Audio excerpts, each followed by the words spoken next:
Hello बच्चों, सबको मेरा प्यार भरा नमस्कार। मैं धीरेन्द्र मिश्रा आपका स्वागत करता हूं आपके अपने चैनल गैलेक्सी क्लासेस पर। और आज है दुर्गा पूजा का 8वां दिन। आप सबों को नवरात्रि की हार्दिक शुभकामनाएं। और आज हम लोग पढ़ने जा रहे हैं अर्थमेटिक प्रोग्रेशन। ये बहुत ही ट्रिकी चैप्टर है, बच्चों का इसमें अच्छा खासा डाउट रहता है क्योंकि इसमें जो सवाल होता है ना, बहुत ही कंसेप्चुअल और बहुत ही ट्रिकी रहता है। और इसको लेकर के बच्चे बहुत परेशान रहते हैं कि सर एपी करा दीजिए, एपी करा दीजिए। तो आज हम लोग लेकर के आए हैं एपी मींस अर्थमेटिक प्रोग्रेशन, जिसको हिंदी में कहते हैं समानांतर श्रेणी। हिंदी में क्या कहते हैं बताओ? समानांतर श्रेणी। ध्यान रहे, ये चैप्टर बोर्ड के नजर से बहुत ही ज्यादा इंपॉर्टेंट है और हर साल इससे अच्छा खासा मार्क्स का क्वेश्चन पूछा जाता है। ठीक है, तो हम लोग स्टार्ट करेंगे एपी। तो एपी को स्टार्ट करने से पहले आपको एक दो यहाँ पर नंबर्स का पैटर्न बता रहे हैं, जिसको आपको पहले डिकोड करना है। AP just like a coding, decoding and all. तो जैसे मान के चलो कि मैंने यहाँ लिखा 6, 6 के बाद 12, फिर 18 और यहाँ पर 3 बॉक्स बना दिया। आपको कहा कि इस नंबर को ऑब्जर्व करिए, इस नंबर को ऑब्जर्व करिए और इस पैटर्न के अकॉर्डिंग इसमें क्या होगा, इसमें क्या होगा और इसमें क्या होगा भरिए। तो आप लोग भर लिए होंगे। तो आप देखोगे कि भाई यहाँ 6 से जंप हो रहा है 12, यानी कि प्लस हो रखा है 6। फिर 12 से जंप हो गया 18, यानी कि अगेन प्लस हो रखा है 6। तो उसी कंसेप्ट से आपको एक इसका डिकोड मिल गया। अब 18 में आप प्लस कर दोगे 6, तो यहाँ पे लिख दोगे 24 और फिर प्लस कर दोगे 6, तो 6 30 हो जाएगा और फिर ऐड कर दोगे 6, तो ये क्या हो जाएगा बताओ? आपका 36 हो जाएगा। मतलब कि आपका ये जो नंबर बढ़ रहा है, ये एक पैटर्न पे बढ़ रहा है। पैटर्न वाला नंबर ही कहलाता है अर्थमेटिक प्रोग्रेशन। ये बात ध्यान रहे, ठीक है।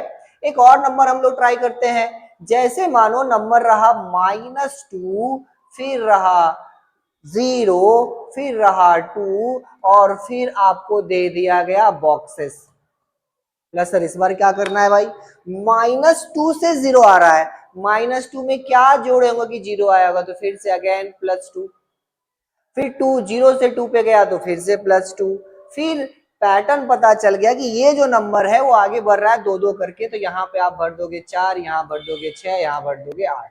मतलब पूरा का पूरा जो एपी होता है ना, एक पैटर्न को फॉलो करके आगे बढ़ रहा है। भैया अगर पैटर्न है तो एपी है, पैटर्न नहीं है तो एपी नहीं है।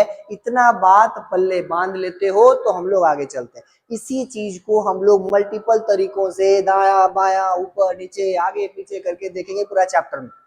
और बहुत हार्ड है, एक हवा हार्ड नहीं है, सॉरी बहुत हार्ड नहीं है, एक हवा बना हुआ है कह रहे भाई बहुत हार्ड है। कुछ नहीं हार्ड है, आप जब इसको देखेंगे ना बहुत मजा आएगा। सबसे इंटरेस्टिंग चैप्टर यही है। तो स्टार्ट करते हैं सबसे पहले इसका परिभाषा। तो फिलहाल एपी में हम लोग क्या देखते हैं कि नंबर एक खास लहजे से बढ़ता है। दैट लहजा, that progression is called arithmetic progression. ये तरीके से जब कोई चीज बढ़ रहा होता है तो उसको क्या कहते हैं?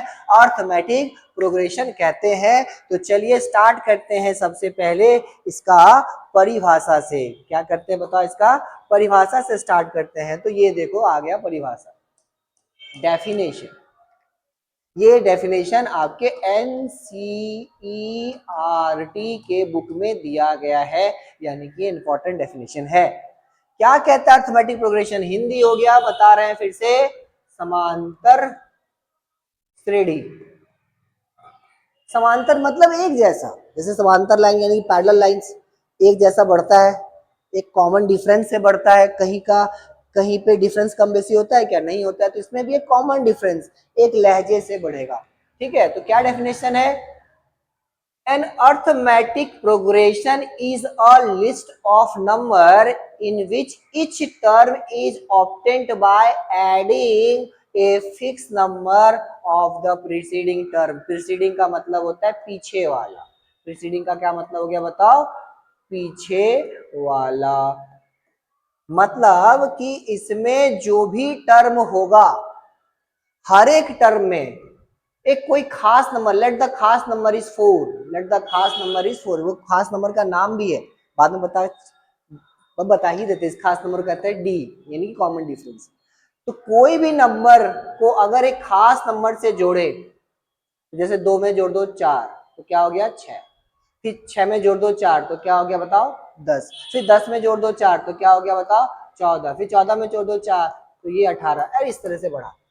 तो जब किसी भी नंबर पे कोई खास नंबर को जोड़ा जाए और अगला नंबर प्राप्त किया जाए, फिर उस नंबर में उसी खास नंबर को जोड़ा जाए, अगला नंबर प्राप्त किया जाए, मतलब एक खास पैटर्न को फॉलो करके जब आप एक सीरीज बना देते हैं, एक लड़ी बना देते हैं नंबर का, तो उसी को क्या कहते हैं, अर्थमेटिक प्रोग्रेशन कहते हैं। And arithmetic progression is a list of number in which each term is obtained by, हर एक टर्म ऑब्टेन्ड किया जाता है कब, जब उसमें एक खास नंबर को जोड़ा जाता है। और वो जब पिछला कोई टर्म में कोई खास नंबर को जोड़ोगे तो अगला टर्म आएगा। जैसे 2 में से 4 जोड़े तो 6 पे पहुंचे, 6 में से 4 जोड़े तो 10 पे पहुंचे, 10 में 4 जोड़े तो 14, ऐसे करके आगे बढ़ा।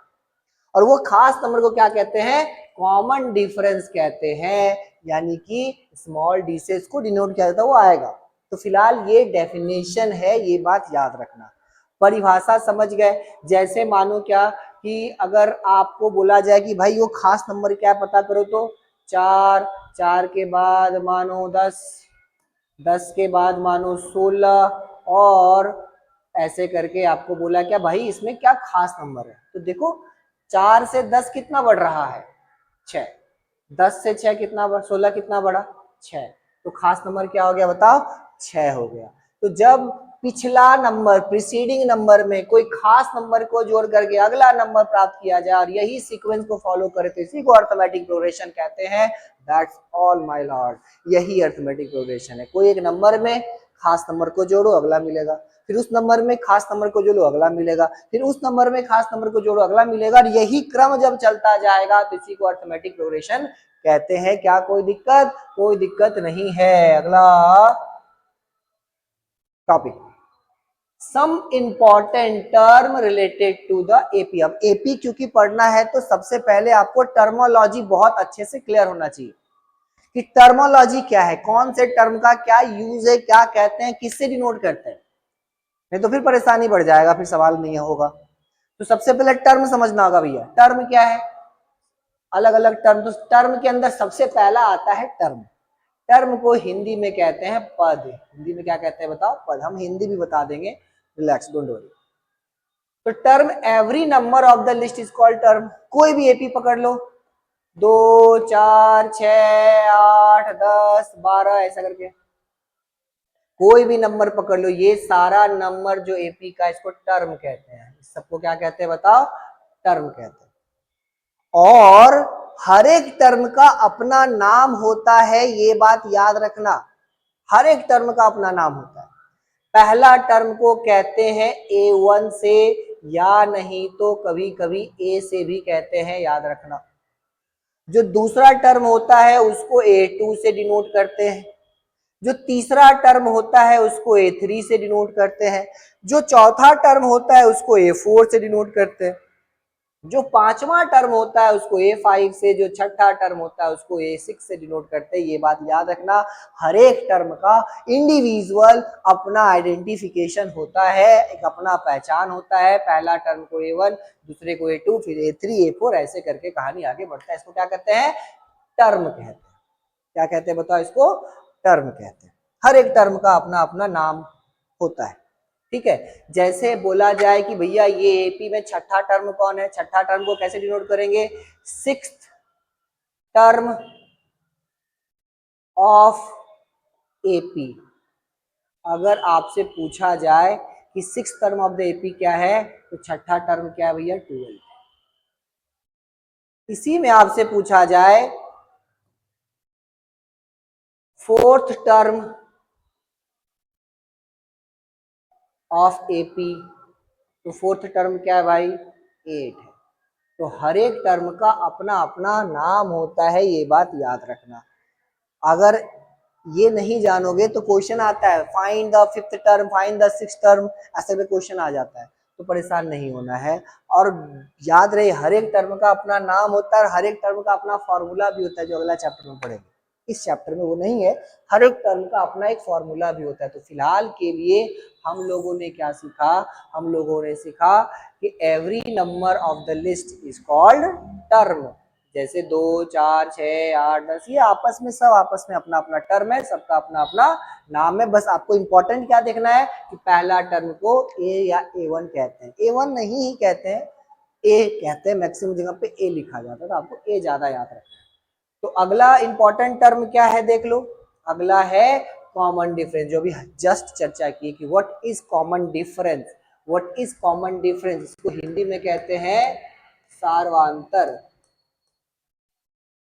तो हिंदी में क्या कहते हैं, सार्वंतर। कॉमन डिफरेंस, जब एक एपी बनता है जैसा कि हम दिखा रहे थे, तो उसमें आप देखोगे खास नंबर से सीक्वेंस आगे बढ़ता है। जब एक खास नंबर से सीक्वेंस आगे बढ़ता है तो उस खास नंबर को ही कहा जाता है कॉमन डिफरेंस। क्या कहा जाता है बताओ, कॉमन डिफरेंस। देखो, a fix number which added in the series is called common difference. जो कोई भी सीरीज है, जैसे मानो यहाँ एक बॉक्स बना दे, यहाँ एक बॉक्स बना दे, फिर एक बॉक्स बना दे, फिर एक बॉक्स बना दे, फिर एक बॉक्स बना दे, और आपको दे दे भैया यहाँ पर 4, और वो खास नंबर जिसको कॉमन डिफरेंस कहते हैं, कॉमन डिफरेंस को डी से डिनोट करते हैं, याद रहे कॉमन डिफरेंस को किससे डिनोट करते हैं, डी से। तो अगर हम आपको बोल दें कि भाई डी इसमें 4 है, फर्स्ट टर्म भी 4 है और डी भी 4 है, तो ये सब बॉक्स को भरो, ये मतलब A2 को भरो, A3 को भरो, A4 को भरो और A5 को भरो। तो fix number which added in the series, एक खास नंबर जो सीरीज में ऐड होता है, जैसे 4 में से 4 जोड़ोगे तो यहाँ भरा जाएगा 8, फिर 8 में से 4 जोड़ोगे तो यहाँ भरा जाएगा 12, फिर 12 में से 4 जोड़ोगे तो यहाँ भरा जाएगा 16, फिर 16 में से 4 जोड़ोगे तो यहाँ भरा जाएगा 20, और यही क्रम आगे बढ़ता रहेगा। तो किसी भी सीरीज में खास नंबर जो जुड़ करके नया अगला टर्म देता चला जाता है, उसी खास नंबर को कॉमन डिफरेंस के नाम से जाना जाता है, और कॉमन डिफरेंस को स्मॉल लेटर डी से डिनोट करते हैं, ये बात याद रखना। आगे, ये जो कॉमन डिफरेंस है ये कभी कभी पॉजिटिव भी हो सकता है, कभी कभी आपका ये निगेटिव भी हो सकता है, और कभी कभी ये 0 भी हो सकता है। ये जो कॉमन डिफरेंस है पॉजिटिव निगेटिव, जब सीरीज बढ़ रहा हो तो पॉजिटिव भी होगा, जब सीरीज घट रहा हो तो निगेटिव होगा, और जब सीरीज कांस्टेंट हो तो वहां पर 0D होगा। जैसे हम आपको एग्जांपल से समझाते हैं, डी पॉजिटिव कब होगा, डी भैया पॉजिटिव निगेटिव 0 कुछ भी हो सकता है, ऐसा नहीं कि सीरीज हमेशा बढ़ेगा तो ही एपी है ना, घटेगा तो भी एपी है, रुका हुआ है तो भी एपी है। बताते हैं जैसे पॉजिटिव डी के केस में छोटा सा एग्जांपल ले लो, 3 ले लो, 3 के बाद 6 ले लो, 3 9 ले लो, 12 ले लो, और ये इस तरह से। तो डी अभी देखो 3 से 6 गए तो कितना जुड़ रहा है भैया, +3, फिर 6 से 9 गए तो फिर जुड़ गया भैया +3, फिर 9 से 12 गए तो फिर जुड़ गया +3, यानी कि एपी में बढ़ा, इंक्रीजिंग है, बढ़ने का फील आ रहा है। तो इस केस में डी जो होगा वो पॉजिटिव होगा। एक और देख लो, अगर मानो ये एपी ऐसा रहता 16 रहता, फिर 12 रहता, फिर 8 रहता, और फिर 4 रहता। यहाँ देखो 16 से 12 हो गया भाई, घट गया, कितना घटा, 4, कोई बात नहीं। 12 से 8 हो गया, फिर कितना घटा, 4, फिर 8 से 4 हो गया तो फिर कितना घटा, 4। तो इस एपी को डिक्रीजिंग ऑर्डर ऑफ एपी कहेंगे, और जब एपी डिक्रीजिंग ऑर्डर होगा तो उस केस में डी का जो मान होगा वो आपका निगेटिव होगा, ये बात याद रखना। तो डी का मान पॉजिटिव कब होता है, जब एपी बढ़ रहा होता है, डी का मान निगेटिव कब होता है, जब एपी घट रहा होता है, और जीरो कब होता है वो देख लो। दो दो दो दो, कुछ नहीं, रुका हुआ है भाई। तो कोई यहां से यहां तक कितना बड़ा जीरो, यहां से यहां तक कितना बड़ा जीरो, यहां से यहां तक कितना बड़ा जीरो, तो इस केस में डी का मान क्या हो जाएगा बताओ, जीरो। तो एपी पॉजिटिव भी हो सकता है, एपी निगेटिव भी हो सकता है, और एपी जीरो भी हो सकता है। ये बात आपको ध्यान रखना है। क्या कोई दिक्कत वाली बात? कोई दिक्कत वाली बात नहीं है। तो यहां से देखो, आपको एक बड़ा मस्त बात बता रहे हैं, formula, formula of D. D मतलब कॉमन डिफरेंस।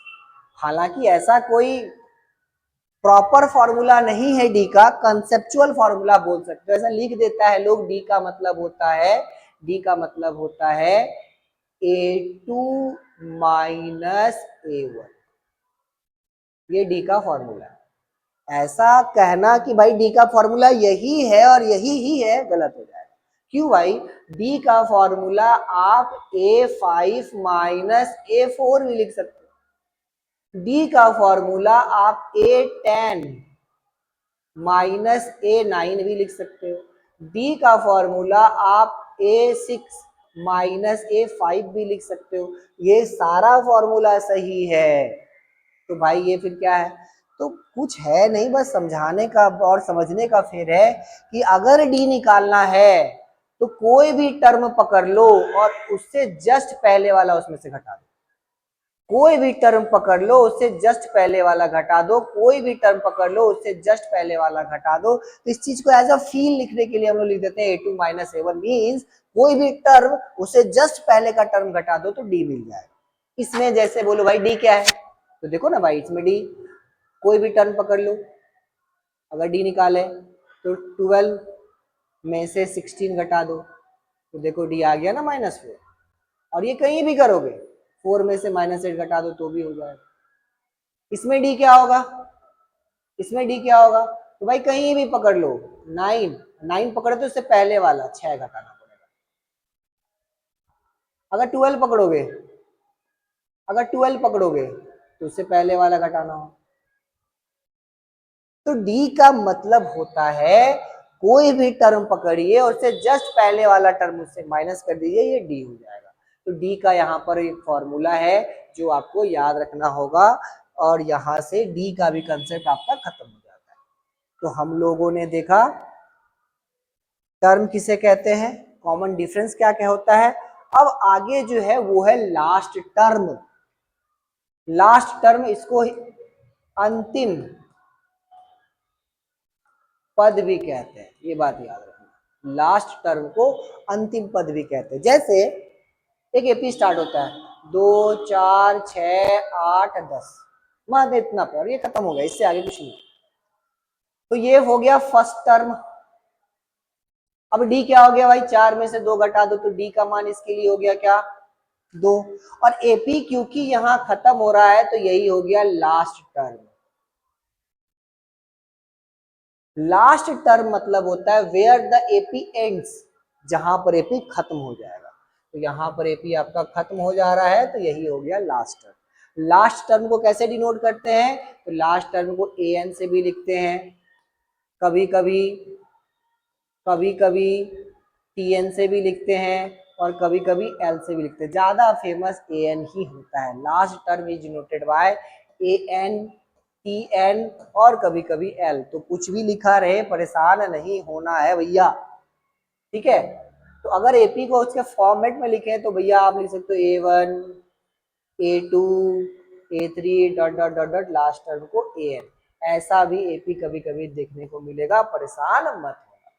तो लास्ट टर्म जहां पर एपी खत्म हो जाता है उसको क्या कहते हैं, लास्ट टर्म कहते हैं।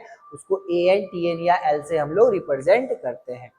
क्या कोई दिक्कत वाली बात? कोई दिक्कत वाली बात नहीं है। आगे बढ़ जाते हैं। अब यहां देखो, ये थोड़ा समझने वाला बात है। ये है सामान्य फॉर्म, ये सामान्य रूप है, एपी का सामान्य रूप है।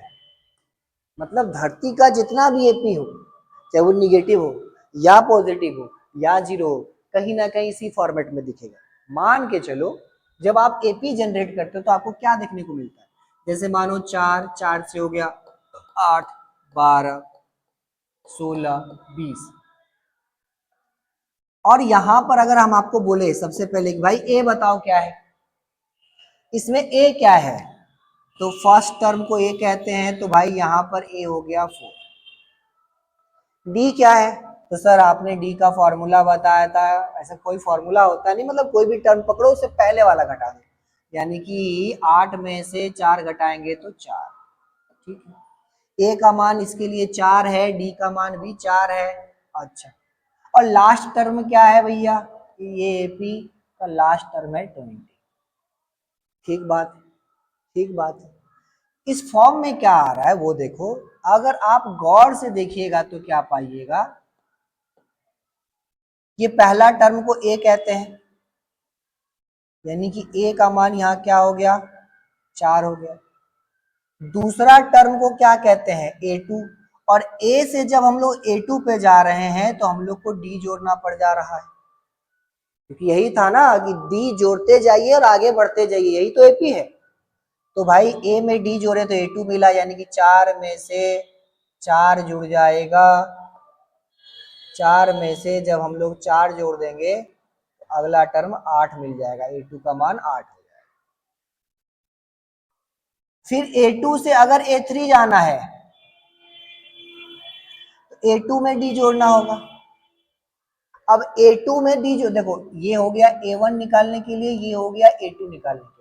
अब a3 निकालने के लिए क्या करना होगा, आपको यहां से यहां जाने के लिए एक बार d जोड़ना पड़ा, फिर यहां से यहां जाने के लिए फिर से एक बार d जोड़ना होगा, यानी कि a में टोटल कितना बार d जुड़ा, a प्लस डी, यानी कि a प्लस 2d। यानी कि अगर आपको a3 तक पहुंचना होगा तो आपको a में 2 बार d को जोड़ना पड़ेगा। a2 में पहुंचने के लिए एक बार जोड़े थे, और a तो a है ही।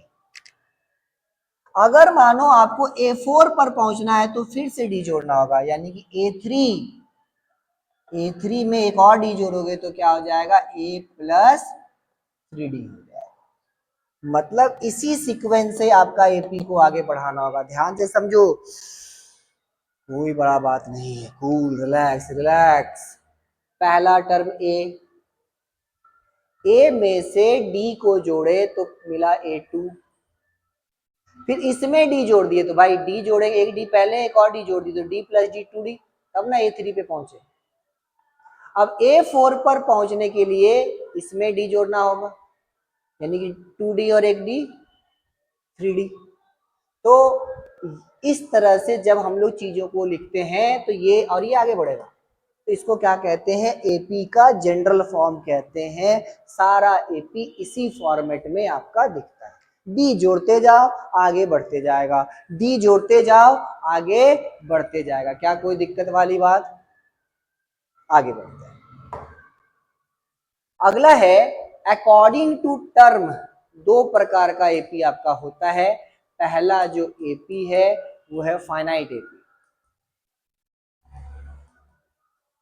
जैसा नाम है वैसा काम है। फाइनाइट मतलब जिसमें नंबर ऑफ टर्म फाइनाइट हो, फाइनाइट मतलब फिक्स हो, जैसे कि एपी ले लो 10, 20, 30, 40, 50, 60, ये कोई एपी है। इसमें टर्म, नंबर ऑफ टर्म पता है, 1, 2, 3, 4, 5, 6, नंबर ऑफ टर्म इसमें कितना है, 6। याद रहे, एक टर्म ले नोट करके एक बात लिख लो, शायद अभी नहीं है, नंबर ऑफ टर्म, इसको स्मॉल लेटर एन से रिप्रेजेंट करते हैं, ये बात याद रहे।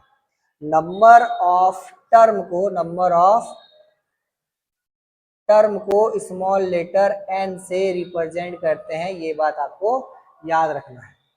तो इसमें एन का मान क्या हो गया, नंबर ऑफ टर्म कितना, 1, 2, 3, 4, 5, 6, यानी कि 6। मतलब जिसमें एन फिक्स हो, जिसमें एन क्या हो, फिक्स्ड हो,